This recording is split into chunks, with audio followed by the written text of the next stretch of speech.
gente vai abordar uma outra parte da história, que foi a fuga do André Dorap. André Dorap é, pelo contrário, uma liderança muito alta do PCC, sobretudo depois da morte do GG do Mangue. Do GG do Mangue, exatamente. Então, sobretudo ele é um cara do PCC que estava trabalhando com a 'Ndrangheta, a máfia calabresa, certo? Sobretudo no gerenciamento da cocaína que saía do Porto de Santos. Agora,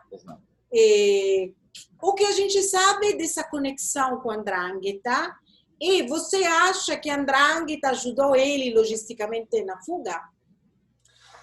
Olha, é interessante. O papel do André do Rap no PCC é muito importante. O André do Rap foi o traficante responsável pelas primeiras tentativas do PCC em exportar a cocaína pelo Porto de Santos, em 2013. Então, a Operação Oversia da Polícia Federal Brasileira, ela flagrou esse início, essa expansão internacional do PCC muito bem, né? E até cito no meu livro Cocaína. O André do Rap, ele era o representante do PCC na Baixada Santista, na região de Santos, litoral paulista, e ele começa então a receber os primeiros carregamentos de cocaína da facção criminosa e fazer envios como testes, pequenas quantidades de cocaína, 20, 30 quilos, para testar a rota, né? A 'Ndrangheta, coincidentemente, nessa mesma época, a 'Ndrangheta envia representantes da Calábria para Santos, justamente para fechar tratativas com a facção e estabelecer essa rota, né? Já que a 'Ndrangheta, notoriamente, isso já é notório, ela controla o porto de Joia-Tauro. Você sabe, né, quais eram as famílias calabresas que trabalhavam com ele? Pelle, Morábito foi uma das que tiveram ligação com ele. Isso certamente. E eu me lembro que ele envia, em 2014, fim de 2013, início de 2014, ele envia um carregamento pequeno de 20, 30 quilos de cocaína para Joia-Tauro, para a 'Ndrangheta, e a Polícia Federal, como monitorava as comunicações dele, acaba informando a polícia italiana, e a polícia italiana apreende esse container com essa droga já próximo de Joia-Tauro, né? E desde aí, a partir dessa remessa, o PCC começa a mandar novos carregamentos, mas esses já de 1 tonelada de cocaína, e essa rota permanece até hoje. Quer dizer, o André, ele tem um papel preponderante, porque é nesse processo que o PCC se torna um cartel do tráfico de drogas, né? Então ele não é só um bom cantor. Não, na verdade o André do Rap, ele tem esse apelido porque ele tinha ONGs, organizações não governamentais, ligadas a moradores de comunidades na Baixada Santista, periferias, né? Então ele tinha movimento. Mas ele cantava também, porque eu escutei as músicas deles no YouTube. Tem, Tem algumas músicas do André do Rap? Esse lado cantor eu desconheço, Maria. Sim. E, de fato, ele tinha um trabalho, enfim, que era o trabalho lícito dele, né? Vamos dizer assim, com esses trabalhos. Você acha, por que foi ele, porque é interessante isso para mim, por que foi ele que foi o backfront com os italianos? Porque ele tinha uma habilidade para negócios, porque ele falava italiano. O que você pensa?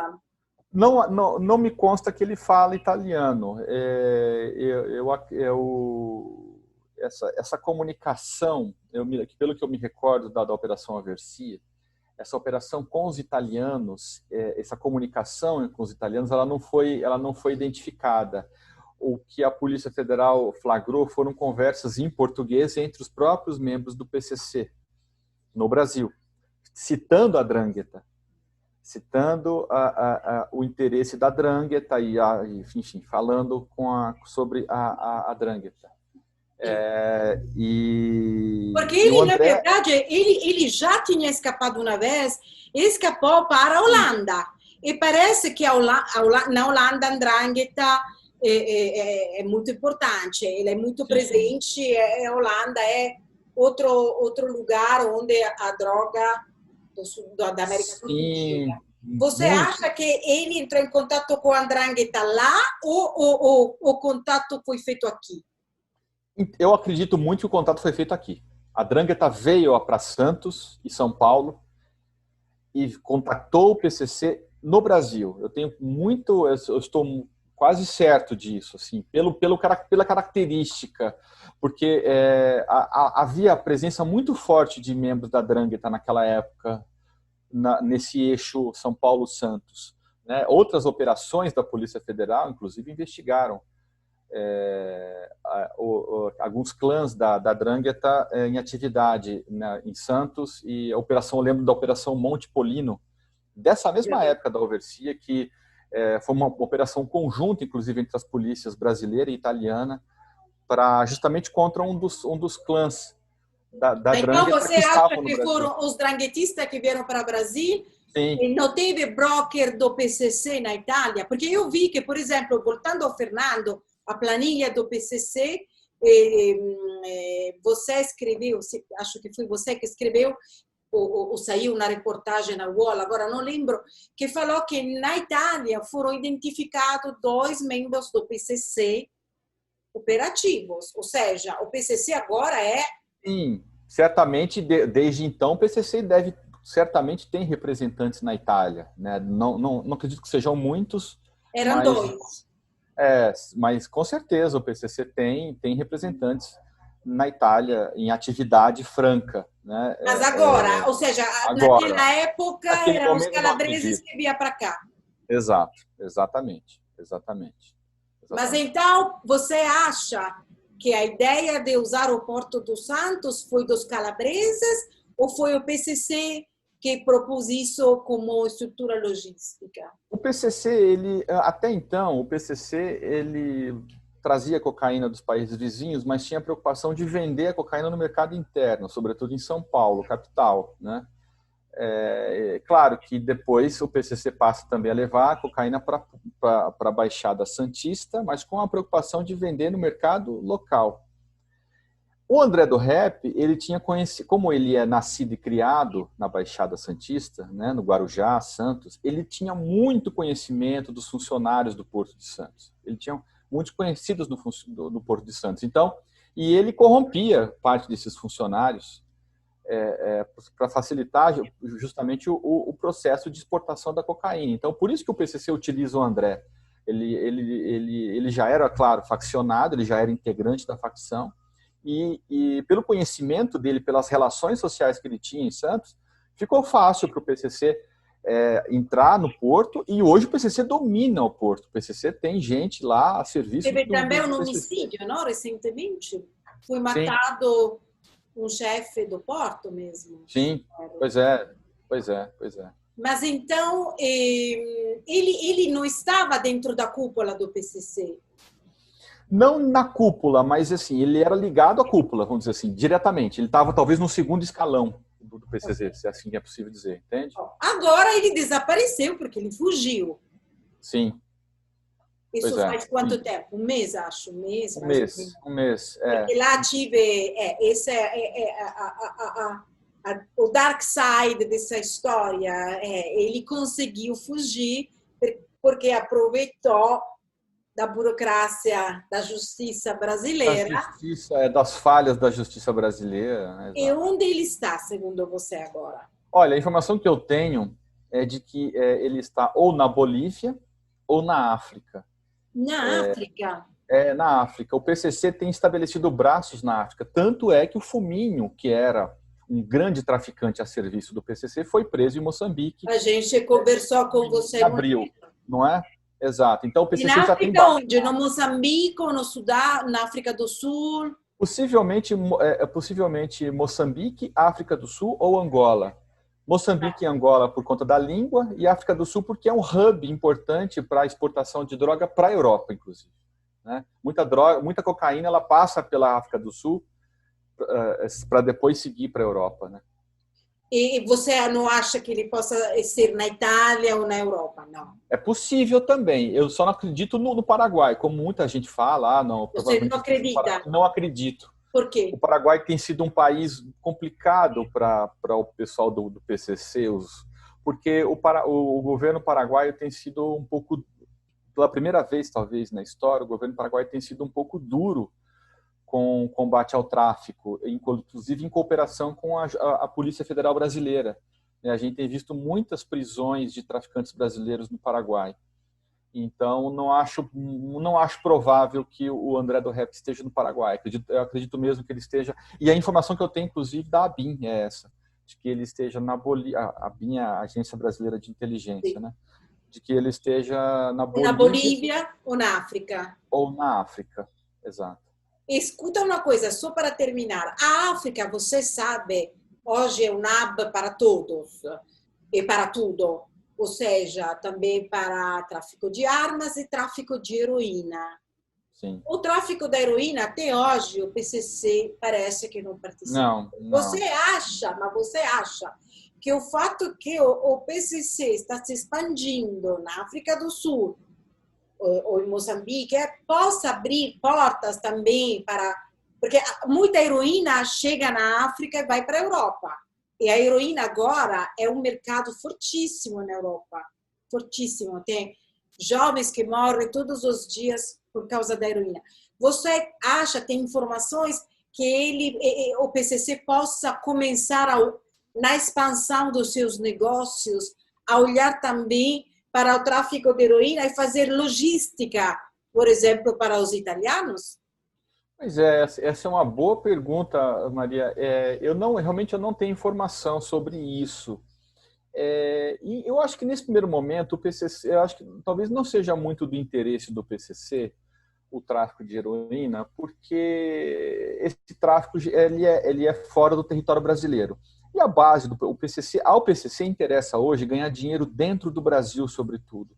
E a heroína é muito insignificante o consumo de heroína no Brasil se comparado com os Estados Unidos e Europa, né? Então, mas não é algo impossível, né? É possível sim que futuramente o PCC utilize essa presença na África, inclusive aumente essa presença na África, para também controlar parte dessa logística da heroína que sai da Ásia, né? Passa pela África e vai para a E Europa. você acha que ele na África seja protegido por um grupo quantitativamente importante do PCC ou protegido pelo governo, Olha, eu acredito que o PCC tem uma parceria muito forte com nigerianos na África, e não só na Nigéria, claro, porque os nigerianos eles estão espalhados pelo mundo e também pela África, né? E o nigeriano, historicamente, há muitos nigerianos no tráfico de drogas, né? Mundo afora, no Brasil, inclusive, né?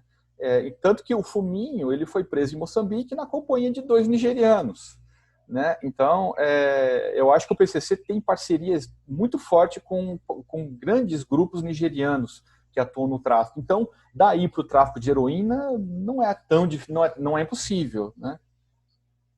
Eu te agradeço muito. Você acha que a gente vai pegar um dia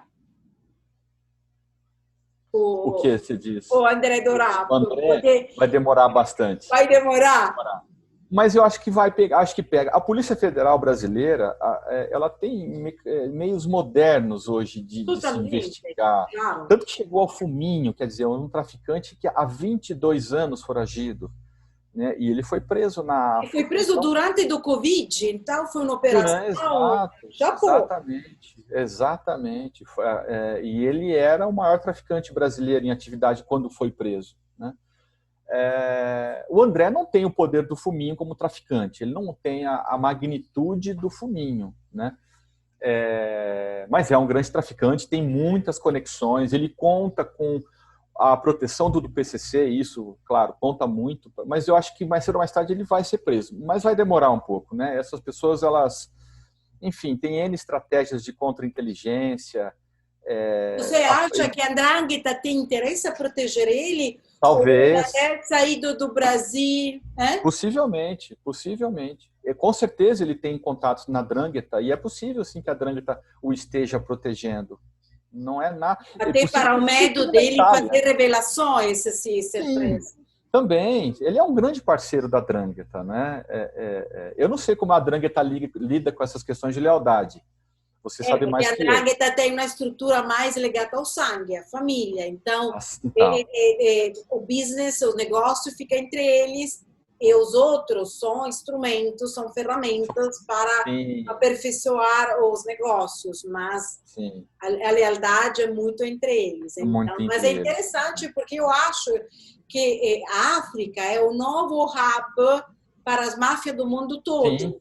Sim. Então, quem quer crescer vai para lá, cria uma base logística. Exato. O Golfo da Guiné é estratégico para o tráfico. Tem países lá, por exemplo, o Benin, por exemplo, é um país dominado pelo tráfico de drogas. Assim. Eles corrompem até o presidente lá, enfim. É muito fácil a corrupção. É muito fácil. Isso em todo lugar. Ala, eu te agradeço infinitamente porque seus testemunhos são sempre muito importantes.